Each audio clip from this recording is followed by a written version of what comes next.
The pride and joy from right here in my backyard, man. San Pedro legend. Watched him growing up, watched him play for a long, long time. Can't thank him enough for hopping on. Robb Nenn. Rob, how you doing, brother? What's up, guys? Hey, thanks for having me on. Hey, man. Are you in SoCal? I'm in SoCal. Are you? Down in I'm gonna pull up on the boat, man. You know, Bobby Valentine's right there by you too. Come on, don't bring up him. Come on. Don't bring that name up, JB. Stop. Don't bring that name up. Hey, he's in Newport. I figured you guys have a beer together or something. No. Bobby's a good guy, but I don't know. Sometimes we didn't always see eye to eye. Hey, he was on the show and he was like, JB, pull the boat up to Newport. And I'm like, well, fuck, let me find out where Rob's at. We'll have a big old get together. Nah, man, I can't thank you enough, man. So you grew up in Pedro, born and raised there, or did you grow up there too? I'm sorry, born there and grew up there. Yeah, I was born there and grew up in Seal Beach. Okay, Seal Beach, got you. I knew you were right. I knew you're from right here. I'm born in Compton, obviously, raised most of the Long Beach, Compton, LA, obviously, my whole life. So, watch you play. Yep. You went to La Salle, right? Went to La Salle, yep. Grew up down there and signed down to there and went from there. A lot of talent, man, coming out of that. And your era, like shit, man. Lakewood, Wilson, all those high schools in that area had so many guys go to the major leagues. It was crazy. I don't think people realize. And then Long Beach State and Cal State Fullerton, baseball-wise, and then UCLA SC, obviously, all those guys, the big-time powerhouses at the time. And then, obviously, Long Beach State lost football, and we saw the Cal State systems, and it's just a lot of history. So, love that you came on, man. Yep, I appreciate it. Thanks. It's good to be on. Let me ask you something. We've had a lot of guys on lately, Brett Boone and a lot of different major league guys. We're talking about the rule changes, and I gotta ask all the guys that come on, like, what's your biggest takeaway from these rule changes? The bigger bags, the pitch count, all the shit. I tried to go to a Dodger game, and it took me fucking 3 hours to get in, 3 hours to get out, and the game was an hour and a half. And I'm like, what the fuck? So I don't know if the fans are really appreciative of the sped up game.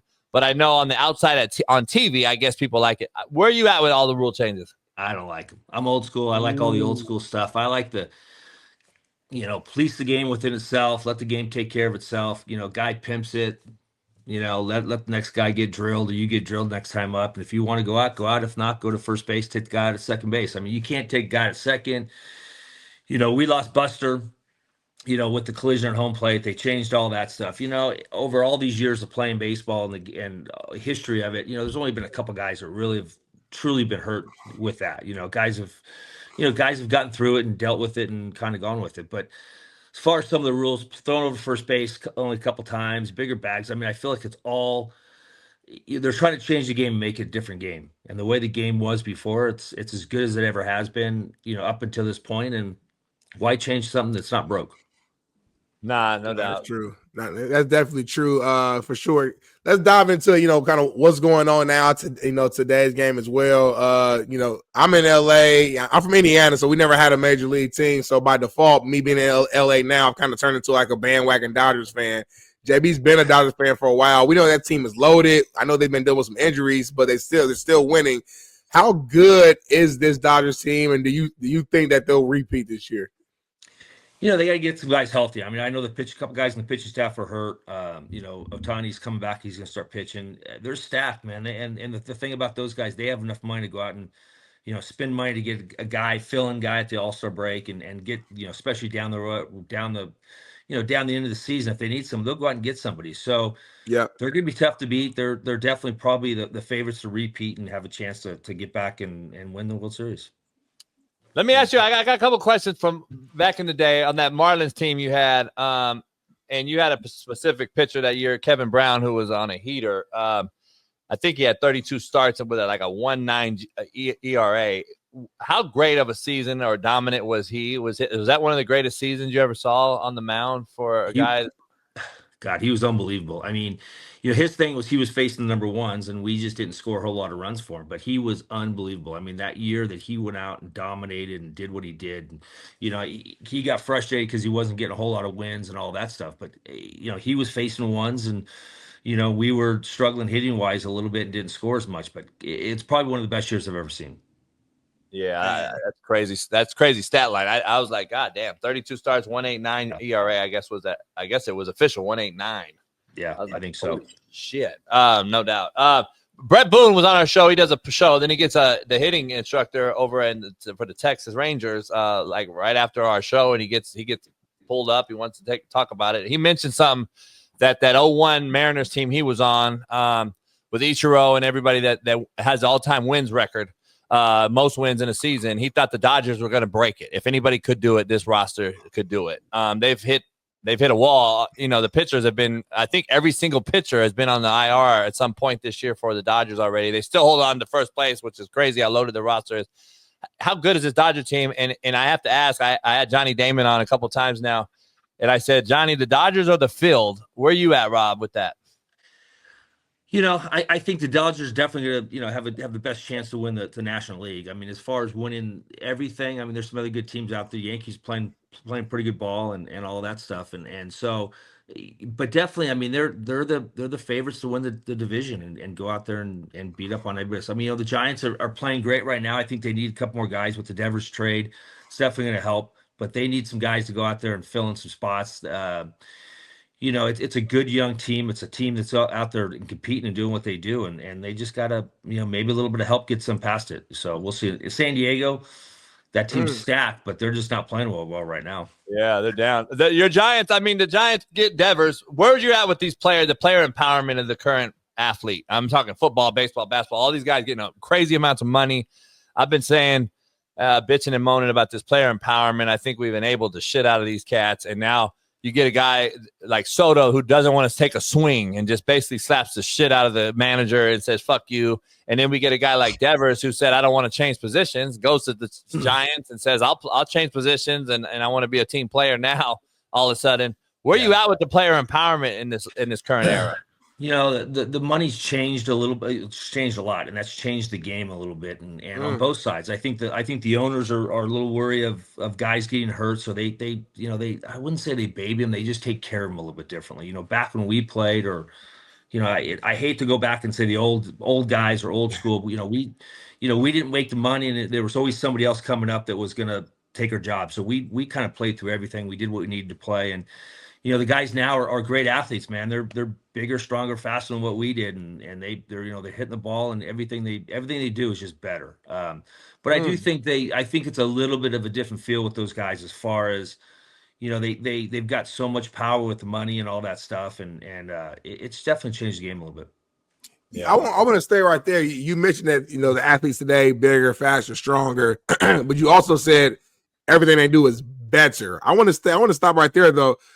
Do you feel like today's players are really like actually better than you, like your era, or is it more so because you got to think about the rule changes, right? You didn't have these rules. You got to think about like that all factors. I always say this, we were joking about this earlier, but context matters, right? And the athletes might be a little bit better, but do you think they're truly better players? I think mentality wise, you guys had the edge. There's more factors that goes into it, in my opinion, right?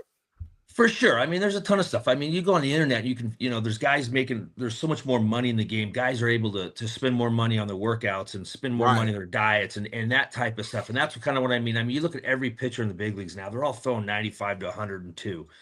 Back when I played, there was a few guys doing it. And those guys are the ones that everybody kind of saw and all that stuff. Now everybody does it. So for me, when I say they're bigger, better, faster, I just think there's more. They've got more knowledge. They've got more money to be able to work out a little bit more. And they have, not saying we didn't work out. It's just different. I mean, when you're making 109,000 the first year as opposed to 700,000 or 800,000 the first year in the big leagues. I mean, you got to kind of watch stuff a little bit and, workouts. You're on your own a little bit. Now all these guys have hitting coaches and pitching coaches and strength guys and they eat better and all that stuff. So, as far as better, I think the mentality of the guys back then and the Nolan Ryans and the Goose Gossages, I think that was a different era as far as just guys being, it just balls to the wall, man, going after it and playing the game is hard. And like I say, they policed the game within itself. They respected the game a little bit more. And, I think that's just part of the way it is. But with, like I said, the game's changed, it's passed me by. These kids are athletes, man. They can go out and play the game for sure. Let me ask you, high school. I'm just speaking of, is high school changed as far as how how it was in high school when you were coming out and then going to either college or to straight into the minors or whatever? Is it changed now with NIL in college and the transfer portal and all that shit? Has it changed the way it's operating, or is it exactly the same way as regarding Major League Baseball and how they draft and how they do all their shit? I think the NIL stuff has definitely changed. I mean, I think now guys can go to college and make some money. And for me, I'm kind of torn a little bit. I don't truly believe in the NIL stuff. I think that if you go to college, you shouldn't have to pay for anything. You should get free. You should get a per diem. I think the money has changed the point where guys are chasing the money to go into each different place and going to, hey, Tech UT's giving me this, and now the next year Alabama's going to give me this. And for me, that's there's no team camaraderie on the teams. You can't get a team together to be able to win a dynasty and have 2 or 3 years. So for me, I'm not a big fan of it. I definitely think guys should be compensated, but I think the money's gotten way out of hand. You played with JT in high school, right? Yes. So you and JT Snow on the same high school team. I grew up watching, like, Darryl Strawberry was at Crenshaw and Eric Davis was at goddamn Fremont. And oh yeah, if I look at that now, those two are probably trying to team up or transfer high schools now. Right, like, we got guys, sure. You know what I mean? It's like you had to play against some great high school guys at the same time, probably in other high school, like, at Lakewood and Wilson and all these Booney. schools. I played against Booney. Booney. I think at Esperanza or El Dorado or somewhere like that. Yeah. Like it's crazy. I think this thing's changing the landscape little by little as far as just you got guys going to 4 high schools in 4 years, man, out here. It's crazy. I mean, listen, for me, it would hard to be a coach going out there and trying to set your team up, even if you're a sophomore in high school and you're going, hey, I'm getting this kid next year. I'm going to kind of build my team around him or kind of figure out what I'm going to do. And all of a sudden he transfers out because someone else, gives him money. And just because of the money factor, he leaves. For me, it's making a business earlier than what it should be. The business part should be pros. You get drafted, you play. It's your job. That's a job. Now, all of a sudden, you got guys, doing their jobs in high school and college, and it just makes it tougher. Let me ask you one thing, Smitty. Let me ask, from pitching against Barry to playing with them, how did the respect change? Did the respect factor change, or was it the same? This motherfucker was the guy. Yeah, I mean, you face the guy. You're just trying to figure out how to get him out. You're trying to make up pitches. You're trying to, figure out, what he's looking for, and hopefully he gets himself out. Pops it up, swings a little too hard, which didn't happen very often. I mean, he was one of the purest hitters I've ever seen and played against, and to playing against him, you got to figure out, he's the one guy you don't want to beat you. Going to playing with him, I mean, to see him day in, day out, what he did, when he would get one pitch a game or he'd get walked every, the whole game, and he'd go out and he wouldn't miss that pitch. And it was amazing. I was there from, 98 until 04 until I got hurt in 02. I got hurt 04, but I saw him hit his 400th, his 500th, his 600th, and his 700th home run. And it was pretty damn amazing. I mean, he never missed. It was fun to watch. I mean, it was, some of the bad parts were I'd be getting down there warming up in the bullpen, getting ready to go in the game. He'd hit a home run and there'd be a standing ovation for 15 minutes. And I'm like, oh, come on, let's get this thing over. Let's keep going. I got to get ready. Adrenaline's going away. Right. So he was fun to watch. I mean, he was a different guy and but he was a fun teammate to watch every day. And to follow up, we've had guests on and we've asked this question: Hall of Fame, yes or no? Should he be in it? With Barry? Yeah. Yeah. Listen, I think he's one of the best hitters in the game. I think he did some stuff that might not have been right? Probably. But I think there's other guys, that I've seen that have been in Hall of Fame that look like they've done some stuff too. So, I think with Barry, he was so outcasted as far as, he was so rough on the media and other players and teammates and stuff. I think that kind of put him in a bad spot. But there's guys, you got to look at some of the guys that I've seen and that look like they've done something. They're in the Hall of Fame. So I don't know, but he is one of the best hitters I've ever seen. 100%. I want to take me through or walk me through the process of like the mental side of being a pitcher, being a closer specifically. When you're going on that mound, you're going against a top-notch, hitter. Just kind of walk me through like What are you thinking? What's the process? Because I feel like it's a real mental battle between you and the person at bat. It's more than just the physical part that we see. It feels like a chess match as from a fan's perspective. Yeah, listen, being a closer, you got to be able to, kind of have thick skin. I didn't have the thickest skin all the time, but for the most part, mentality-wise, I thought it was pretty good. For me, it was one of those things that, if I was facing you, yeah, and there, I got a one-run lead or whatever it is, you're not taking money out of my pocket. You're not taking food off my table for my kids, man. I'm going to go out and beat you. And if you you're definitely not getting to first base. If you don't get to first base, you're definitely not getting to second base. And that's kind of my mentality, was you weren't getting to that next spot. So for me, it was kind of that mentality of, you're not going to beat me.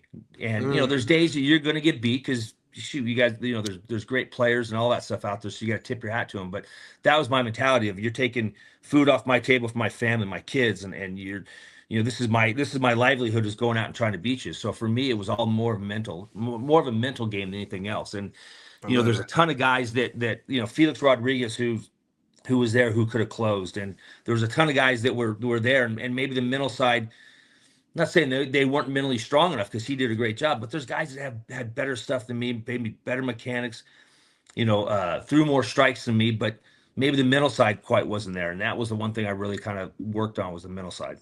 And then just to follow up with that, you mentioned, like, sometimes you just go against a great hitter and they might get the best of you. In those moments where, let's say, you give up a score, you give up a homer, how do you quickly, I guess, reset your mindset to just like, all right, next pitch? Like, because I know, we play football, so I get it. Our game is similar, in a sense of like, hey, as a defensive guy, the team might go down there and score a touchdown, something bad might happen, but you got to, go back out there again for the next play and try again. Being a pitcher is different. It's more quick. Like it's they just hit a homer and you're right back up on the mound. Like, how do you quickly, I guess, erase that memory of what just happened and refocus? I think part of it is just the mental aspect of it, is knowing what's going on in the game. Is it a 1-run game, a 2-run game, or a 3-run game, or whatever the fact of the save situation is. And if you go out there and you're facing a McGuire and you give up a solo home run to him, all right, you tip your hat to him. Now you're a little pissed off, and now maybe you only have one more run, one more run lead. Yeah, you got to kind of bear down. You can't go out there and let that pitch before, or that batter before, dictate what's going to happen for the rest of the inning. You still got to save. You still got to go out there and you still got to try to save the game for the team, for the city, and all that stuff. So for me, it's, the mental side was huge. For all that stuff is you got to jump out of it. You can't let that dwell and go to the next pitch, the next batter.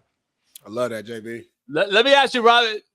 The Ohtani and the Aaron Judge and all these stuff, are those guys even in the realm of a Barry? I know Brett Boone was like, not yet, but they're, the talent, like you mentioned, the talent is unbelievable now. These athletically gifted guys, basketball, football, baseball, it seems to be more athletic guys, but are they better at the game? Are these two guys gonna end up being those generational talents that we've never seen before at the end of the day? I mean, this guy can pitch and hit. I know some guys think if he didn't hit it all, he would be a Cy Young guy every year if he just pitched. If he just hit, he'd be an MVP. Is this guy an anomaly? Have we never seen a guy like these guys before? I think Ohtani is just an anomaly. I mean, that guy can go out and pitch and hit, do what he does, and that's pretty phenomenal. Judge and Soto and those guys, I mean, especially Judge. I think Judge is on pace to be one of the greatest hitters of all time. I mean, he's pretty darn good. And, if he keeps going and stays healthy and does what he does for the next 4, 5, 6, 7 years, I think he can be put in that same category as Barry and all these great hitters that have played the game. And what he's doing in a city of New York, where it's tough to play, if you're struggling, if you have a few bad ABs and all that stuff, the fans can be a little rough, and he's getting through it. He's thriving in there, and I dude, he's fun to watch every day. Nah, he definitely is. Definitely is. It feels like he's been playing forever too. He's only 33 years old though, so he's still got for sure a lot more time to play, for sure. So let me just close with this, man. We always, have this debate, in the locker room or amongst other athletes. Is hitting a baseball the hardest thing to do in any sport? I don't know, man. Guys got a lot of hits off me every year. It seems like I'm throwing at 100, and they're swinging and hitting, and I'm backing up third base over there, going, "Holy shit, what's going on here?" I do think it's tough. I mean, if you try to hit, the old adage of, round ball, round bat, you got to square it up and hit it and all that stuff. But man, these guys have performed, they've done it. They've worked their butt off all these years to go out there and learn how to hit a fastball, a breakable, a changeup. And I couldn't do it. That's why it put me on the mound and in a pitch and all that stuff. And I do think it's probably, I wouldn't say it's the toughest thing, but I think it's pretty much the hardest thing to do in the sports. Gotcha. No doubt, man. Rob, it's been a pleasure, man. I can't thank you. You golfing it or anything like that, or what are you doing all day? I'm trying. Hey, by the way, golf's not much easier than hitting a ball, hitting a baseball with a bat too. So I'm horrible. I can't even hit the damn ball off the putt. I'm horrible at golf, man. Hey, I think I played with a few of your ex-teammates, man. My boy Pat Perez down at Silverleaf in Arizona, so I'm sure.